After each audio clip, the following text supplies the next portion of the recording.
kii nag mooy Aliya moom maanaam bindkatu livre la quoi kër gi nga xamante ne boo bëggee bind livre da ngay ñëw foofu ñu bindal la ko publier la ko pour livre mën a siiw léegi moo amul doole bosam amul doole professeur am bi nag dafa ñëw pour boole ko ak ki nga xamante ne mooy ennemi direct maanaam Traoré xam nga Traoré mooy ennemi direct ki nga xamante ne moo di Aliya léegi nag ñoom ñaar dañ leen di boole mais Traoré day siisu ndax nee na bu Aliya bi amul doole léegi professeur day mujjee liggéey ak Traoré mais Traoré après day kontaan si loolu ne Aliya la bëgg daaneel dafa bëgg daaneel ba mu daanu suuf mais ki nga xamante ne moo di Rachid dafa bëggante ak Aliya léegi Rachid boobu nag mooy dem ci professeur bi ne moom mooy jël engagement personnel mu financé ki nga xamante ne moo di Aliya fiancé bi mu financé ko pour mu mën a am librairie bu mag léegi professeur bi d'accord na ci loolu Traoré perte na marché bi instant yi mu ngi xataraayu Aliya nag yëgul la xew moo tax mu ngi toog ak xaritam bi di ko expliquer naan ko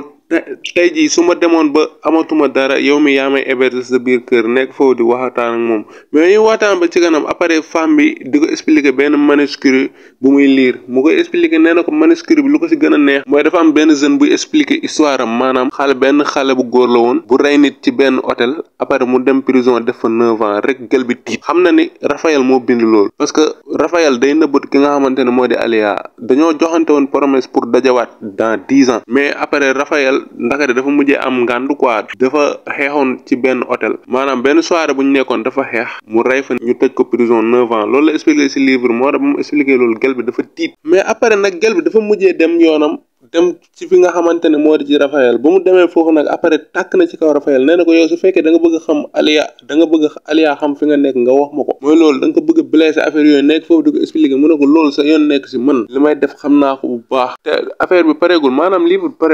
pareegul te dina ko yónnee leneen lu des te après nag seen rencontre dina doon doy waar Raphaël nag mu ngi si seen restaurant mais dafa jéggi saa rek seen Aliya ci benn oto bu ko séenee nag jéem a tourner pour Aliya bañ ko gis mais beneen gel bi gis na ko mais Aliya moom mënul fexe ba gis ko ba gars yi duggee ci resto ba léegi moom dafay nëbbatu mais bañ demee ci biir nag gaan bu góor bi ak xale bu jigéen bii nii ñoom ñoo doon génn temps booy maanaam bañ nekkee woon université mais beneen gel bu muy génnal xam na loolu mais dañoo nekk di siisu gel bi daa nekk di siisu maanaam di tooñ foofu noonu mais Aliya dafa mujjee tamit nekk foofu di ruube gel bi maanaam jël ndox bi cax ko ci kanam ne ko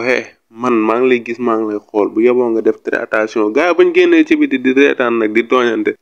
gel bi naan Aliya yow xamul woon saa sañ nga def affaire yi mais mooy loolu quoi ñoom ñaar dañuy jàppalante mais gel bi nangul jàppale Aliya ndax Raphaël mu ngi dund tey Aliya looloo ko terewoon jël bague de fiançailles bi wala bague de mariage